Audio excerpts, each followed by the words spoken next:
비꼬는 말을 하는 것은 사람들과의 관계 속에서 매우 미묘한 문제이다. 때로는 상대방의 감정을 살펴보기 위하여 빈정거리는 말을 하기도 한다. 그리고 비꼬는 말을 통해 상대의 마음을 가장 은밀하고 철저하게 탐색할 수 있다. 하지만 이런 비꼬는 말 속에는 악의적이고 불순하며 질투심이 가득 담긴 것들도 있다. 이런 것들은 한순간에 생각지 못한 충격을 주면서 모든 호의와 존경을 한꺼번에 무너뜨린다. 이런 빈정거리는 가벼운 말에 충격을 받으면 군중의 불만과 개인의 악의가 완전히 결부되어 모든 사람의 신뢰를 받던 소수의 정상조차 모두에게 신뢰를 잃고 만다. 그러나 어떤 종류의 빈정거림은 반대의 효과를 가지고 있어서 우리의 명성을 더욱 공고히 한다. 의도한 바를 얻어낼 수 있는 이런 능력을 통해 우리는 수시로 상황을 확인하고 결과를 예측하여 대책을 마련해야 한다. 왜냐하면 이것이 고난을 예방하는 방법이기 때문이다. 모욕은 복수하는 것보다는 피하는 것이 더 현명하다. 경쟁자로부터 신뢰를 끌어내거나 공격을 시도하는 사람으로부터 명예를 지켜낸다는 것은 대단한 능력이다. 나에게 모욕을 하는 사람들에게 호의를 베푼다면 큰 효과가 있을 것이다. 시간이 흐르면 욕설이 줄어들고 감사의 말이 흘러나오기 때문이다. 잘 사는 법을 안다는 것은 불쾌한 일을 유쾌한 일로 바꿀 줄 안다는 것이다. 악의를 품은 사람에서도 신뢰 있는 관계를 만들어내라. 적절한 농담 한마디가 당신을 공경에서 벗어날 수 있도록 도와준다. 적당히 절제한다면 그것은 결점이 아니라 재능이다. 약간의 가벼움은 어떤 상황에선 양념이 되기도 한다. 훌륭한 사람들도 때때로 농담하며 그로 인해 더욱더 사람들로부터 사랑받는다. 그러나 그때에도 그들은 지혜와 품위에 대한 존중을 잃지 않는다. 어떤 사람들은 농담 한마디로 성가신 일에서 간단하게 벗어나기도 한다. 세상에는 농담으로 받아넘길 일도 있고 때로는 누군가가 심각하게 생각했던 것이 농담이 되기도 하기 때문이다. 그렇게 겉으로 드러나는 상냥함이 다른 사람들의 호감을 끌기도 한다. 반론을 제기하는 것은 때로는 상대방을 떠보기 위한 중요한 책략이다. 이때 자신은 드러내지 않고 상대방을 말려들게 해야 한다. 가장 효과적으로 상대를 말려들게 하는 방법은 상대방의 격렬한 감정, 즉 강렬하여 누그러뜨리기 힘든 어려운 감정을 움직이게 하는 것이다. 이것이 바로 상대가 믿고 있는 우유부단한 생각을 풀어내는 진정한 방법이다. 상대의 굳게 닫혀있는 생각을 여는 이 방법에 당신의 섬세함과 이성을 추가하라. 상대방이 흘리는 대수롭지 않은 말도 안 듣는 척하면서 그 숨겨진 내면을 파악하라. 신중한 사람의 주저하는 태도는 상대방의 주의를 혼란스럽게 하고 때로는 드러나지 않을 상대방의 의도를 드러나게 한다. 의심하는 척해 상대를 자극하는 것도 원하는 것을 꺼낼 수 있는 섬세한 기술이다. 지혜로운 사람은 모든 사람으로부터 존경을 받고자 할 때 자신의 모든 지식과 능력을 사람들이 헤아릴 수 없게 한다. 지혜로운 사람은 사람들에게 자신이 누구인지 알 수 있게는 하지만 자신의 깊이를 헤아릴 수 없게 하는 것이다. 그 누구도 당신의 능력의 한계를 알아내서는 안 된다. 실망할 위험이 분명히 있기 때문이다. 누군가에게 온전히 당신의 뿌리까지 도달할 기회를 절대로 주지 마라. 사람들이 당신의 재능의 범위를 정확히 아는 것보다는 그에 대한 추측과 의혹을 품게 하는 것이 더 커다란 경외감을 불러일으킨다. 어떤 한 사람과 대화를 나눌 때 그 사람의 면모가 드러나기도 한다. 대화할 때 주의를 요구하는 것은 인생에서 중요한 문제다. 대화는 일상적인 일이기에 때로는 돋보이기도 하고 때로는 몰락하기도 한다. 문서상의 대화인 편지를 쓸 때도 신중함과 주의가 필요하다. 하지만 준비 없이 즉각적인 재치만으로 대응해야 하는 일상의 대화는 더 큰 주의가 필요하다. 경험 많은 자는 다른 사람의 혀끝에서 그 사람의 혈맥을 찾아낸다.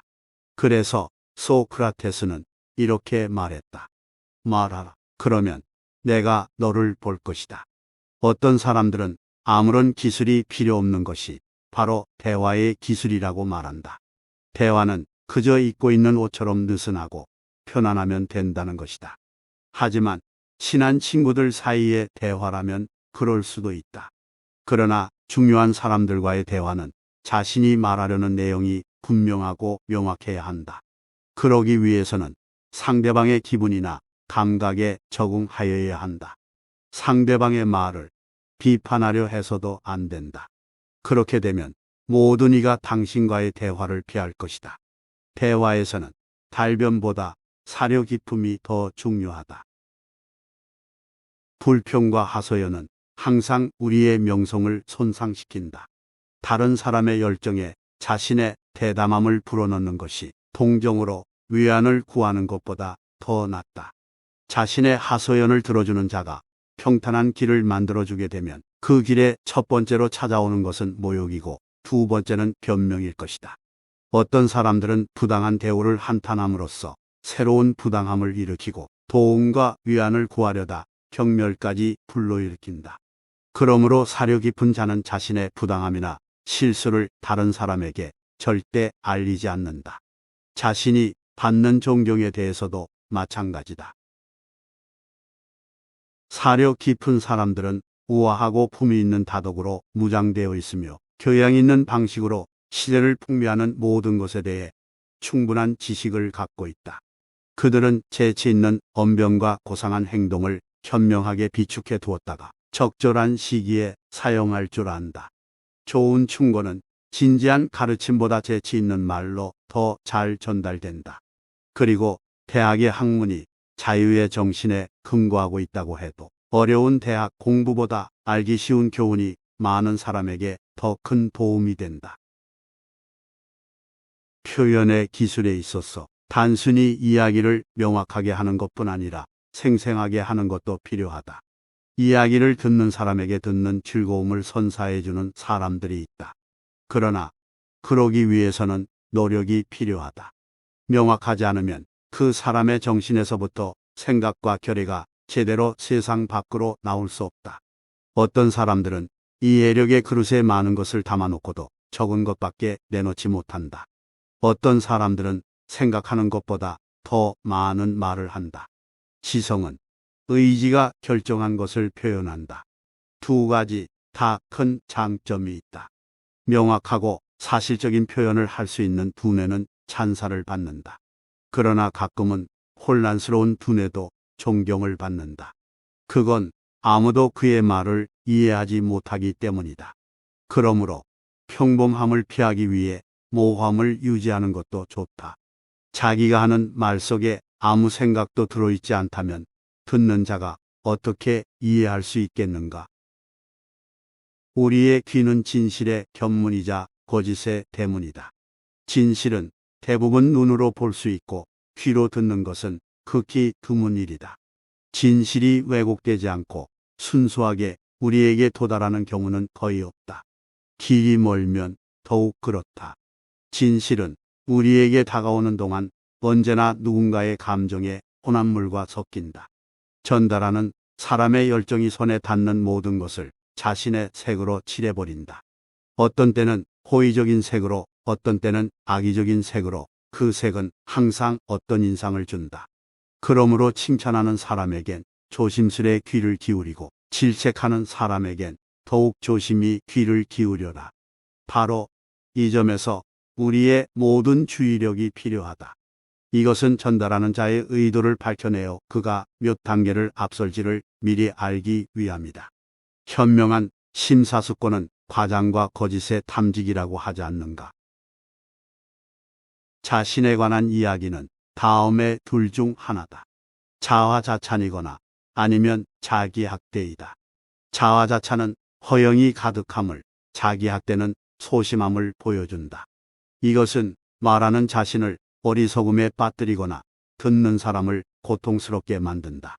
이것은 또한 일상적인 관계에서도 피해야 하지만 높은 지위에 있는 사람들과의 만남에서는 더욱더 피해야 할 일이다.